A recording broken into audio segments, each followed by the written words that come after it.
አርእስተ ዜና።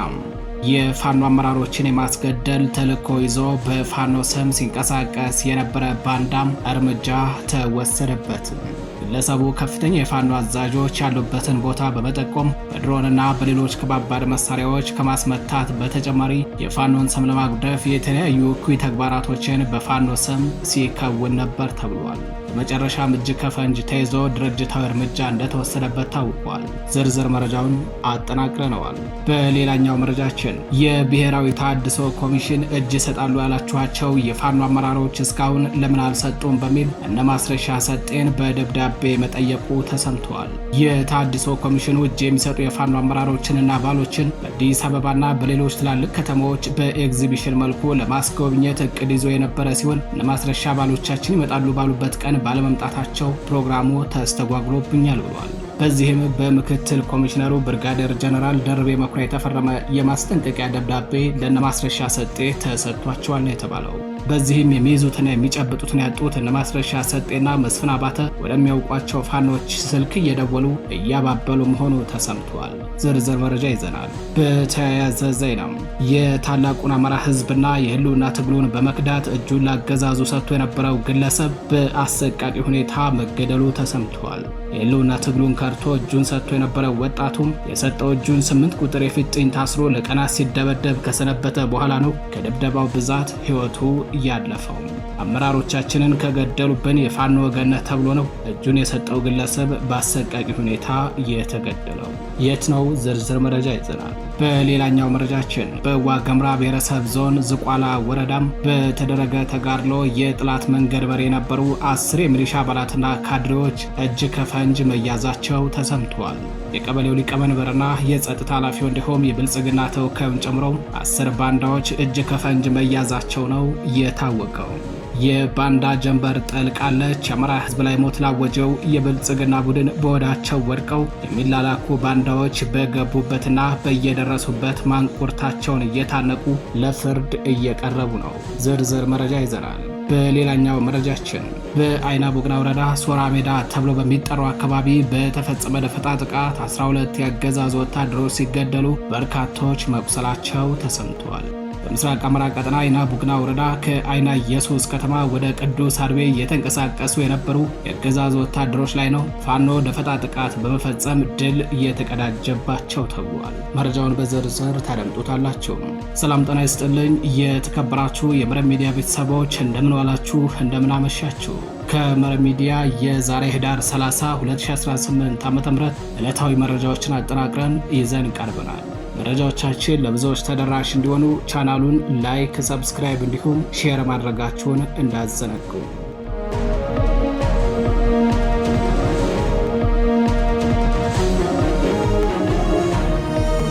ቀዳሚ ወዳደረግነው መረጃችን አለፍን።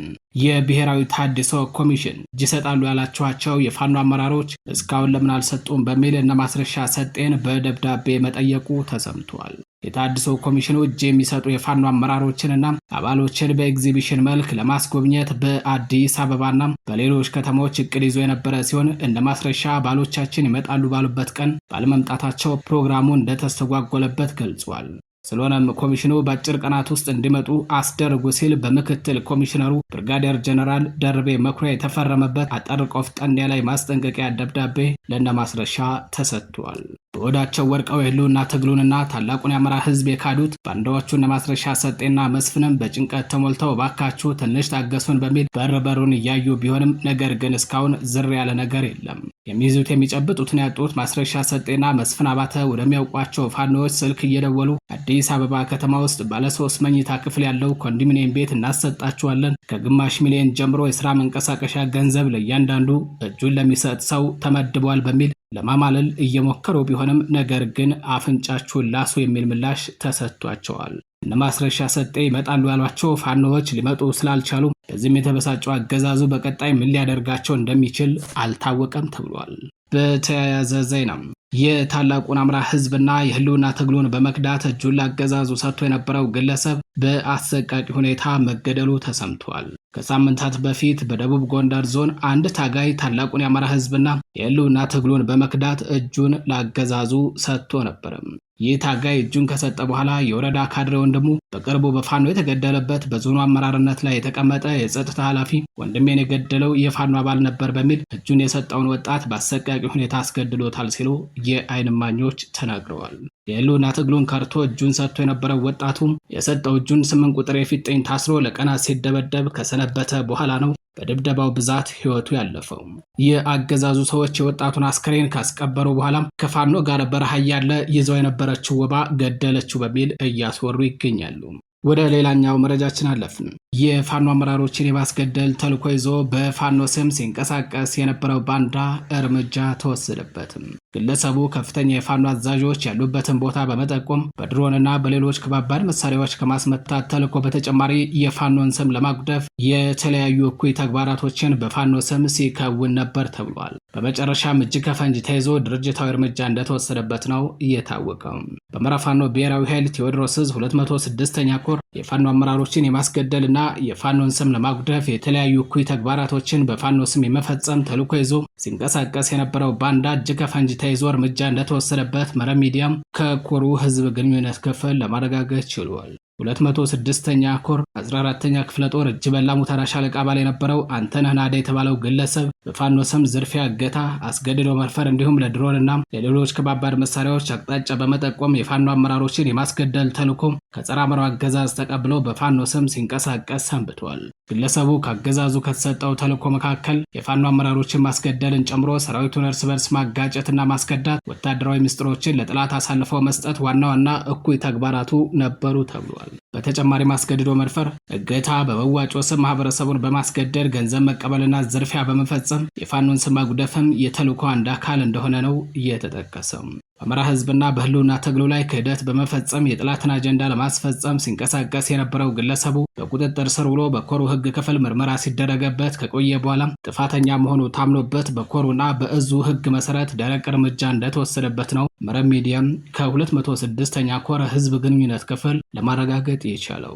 የሰራዊቱን የውስጥ አንድነትና የትግሉን ህልውና ለማስቀጠል በትኩረት እየሰራ የሚገኘው 206ኛ ኮር በእጅ በላ ሙተራ ሻለቃ ተፈጥሮ የነበረውን ችግር በመፍታት የሰራዊቱን አንድነት ዳግም ማጽናቱን ገልጸዋል። በህዝብ ግንኙነት ክፍሉ በኩል ባወጣው መረጃ የትግሉን ህልውና ለማስቀጠል የሰራዊቱን አንድነትና ደህንነት ለመጠበቅ ቅድሚያ ሰጥቶ እየሰራ መሆኑን የጠቀሰው 206ኛ ኮር አስፈላጊውን ክትትል በማድረግ በወንጀለኞች ላይ ድርጅታዊ እርምጃ መውሰዱን አጠናክሮ እንደሚቀጥል በጽኑ አሳስቧል። የተከበራችሁ የመረብ ሚዲያ ቤተሰቦች መረጃዎቻችን እንደቀጠሉ ናቸው። አሁን ደግሞ ወደ ሌላኛው መረጃችን እናልፋለን። በዋግ ኽምራ ብሔረሰብ ዞን ዝቋላ ወረዳ በተደረገ ተጋድሎ የጠላት መንገድ መሪ የነበሩ 10 የሚሊሻ አባላትና ካድሬዎች እጅ ከፈንጅ ተያዙ። የቀበሌው ሊቀመንበርና የጸጥታ ኃላፊው እንዲሁም የብልጽግና ተወካዩን ጨምሮ 10 ባንዳዎች እጅ ከፈንጅ መማረካቸው ነው የታወቀው። የአማራ ፋኖ ብሔራዊ ኃይል በላይ ዘለቀ ራስ አሞራ ወብነ ኮር ሰሜን ብርቅዬ ክፍለ ጦር ራስ ገብሬ ብርጌድ በዋግ ዝቋላ ወረዳ ድል መቀዳጀቱን መረብ ሚዲያ ከእዙ ህዝብ ግንኙነት መምሪያ ለማረጋገጥ ችሏል። የብርጌዱ አባላት ህዳር 28 2018 ዓ.ም ባካሄዱት የተጠና ኦፕሬሽን በወዳቸው ወድቀው ለጸረ አማራው ብልጽግና ቡድን ሲላላኩ የነበሩ ባንዳዎችን በቁጥጥር ስር መዋል ችለዋል። የቀበሌው ሊቀመንበርና ጸጥታ ኃላፊ እንዲሁም የብልጽግና ተወካዩን ጨምሮ 10 ባንዳዎች መማረካቸውና መረብ ሚዲያ እዙ በህዝብ ግንኙነት መምሪያው በኩል ከወጣው መረጃ የተመለከተው። በውጊያው ለጠላት መንገድ ሲመሩ ከተማረኩት በተጨማሪ በርካቶች በገዛ ፍቃዳቸው ከነሙሉ ትጥቃቸው ፋኖን እየተቀላቀሉ መሆኑ ታውቋል። የባንዳ ጀንበር ጠልቃለች። አማራ ህዝብ ላይ ሞት አውጀው ለሚገኘው የብልጽግና ቡድን በሆዳቸው ወድቀው የሚላላኩ ባንዳዎች በገቡበት በየደረሱበት ማንቆርታቸውን እየታነቁ ለፍርድ እየቀረቡ ነው። ወደ ሌላኛው መረጃችን አለፍን። በአይና ቡግና ወረዳ ሶራ ሜዳ ተብሎ በሚጠራው አካባቢ በተፈጸመ ደፈጣ ጥቃት 12 ያገዛዙ ወታደሮች ሲገደሉ በርካቶች መቁሰላቸው ተነገረ። በምስራቅ አማራ ቀጠና አይና ቡግና ወረዳ ከአይና ኢየሱስ ከተማ ወደ ቅዱስ አርቤ እየተንቀሳቀሱ በነበሩ የአገዛዙ ወታደሮች ላይ ፋኖ ደፈጣ ጥቃት በመፈጸም ድል ተቀዳጅቷል። አማራ ፋኖ ብሔራዊ ኃይል ምስራቅ አማራ ቀጠና ምኒልክ ዕዝ ላስታ ጀነራል አሳምነው ጽጌ ኮር ጀነራል ተፈራ ማሞ ክፍለ ጦር ትላንት ከማለዳው ጀምሮ እስከ እኩለ ቀን ድረስ በወሰደው የደፈጣ ጥቃት ከአይና ቡግና ወደ ቅዱስ አርቤ እየተንቀሳቀሰ በነበረ የአገዛዙ ወታደር ላይ ድል ተቀዳጅቷል። በዚህም የመከላከያ ሰራዊትና የሚሊሻ አባላትን ጨምሮ 12 የአገዛዙ ወታደሮች ሲገደሉ በርካቶች መቁሰላቸው ታውቋል። በውጊያው በርካታ ክላሽንኮቭ መሳሪያን ጨምሮ 838 የብሬን ተተኳሽና 659 የክላሽ ተተኳሽ ተማርኳል ነው የተባለው።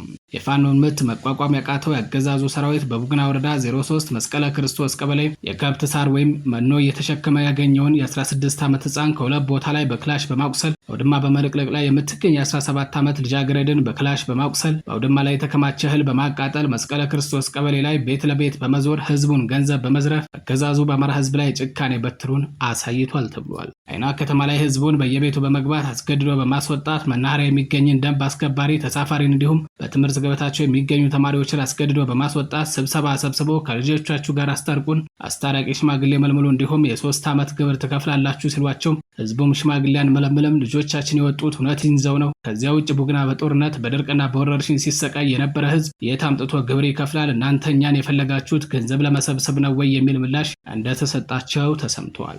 ወደ ሌላኛው መረጃችን አለፍን።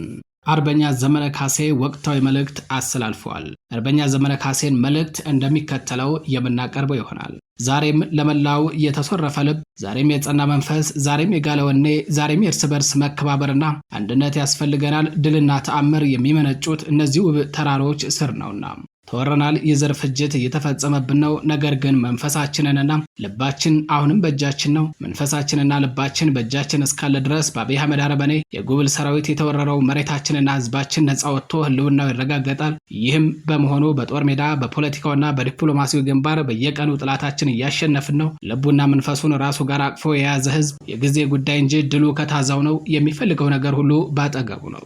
ከራያችን የሚቀዳው ለሰው ልጆች ሁሉ የሚበጅ በጎ ምኞታችን በጥረታችን ይሳካል። በጎ ምኞቶች ዳር ይደርሱ ዘንድ የሚንከባከቡ አንዳች አይነት የራሳቸው እግዜር ያላቸው ዓለም ጠንካሮች፣ ደፋሮች፣ ጽኖዎችና ለዓለማቸው የመነኑ ብቻ ዋኝተው የሚሻገሩት ውቅያኖስ ነውና በያለንበት እንበርታ። ሁልጊዜም የሚከተሉት የአብዮተኞችና የህልውናችን 4 ምሰሶች ላይ ትኩረት አድርገን እንስራ።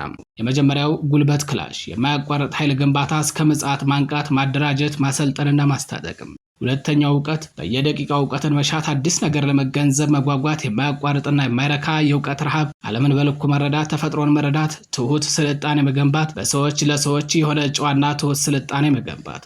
አፍረትና ይሉንታ የሚያቅ ማህበረሰብ መፍጠር። አፍረትና ይሉንታ የለሽ ሀገር የዞምቢ ምድር ነው የሚሆነው። አፍረትና ይሉንታ የአንድ ማህበረሰብ የክብር ልብሶችና ጌጦች ናቸው ብቻም ሳይሆን ድፍን ህዝብን ለቁሙ ከመጥፋት የሚታደጉ የዓለም መድኃኒቶች ናቸው።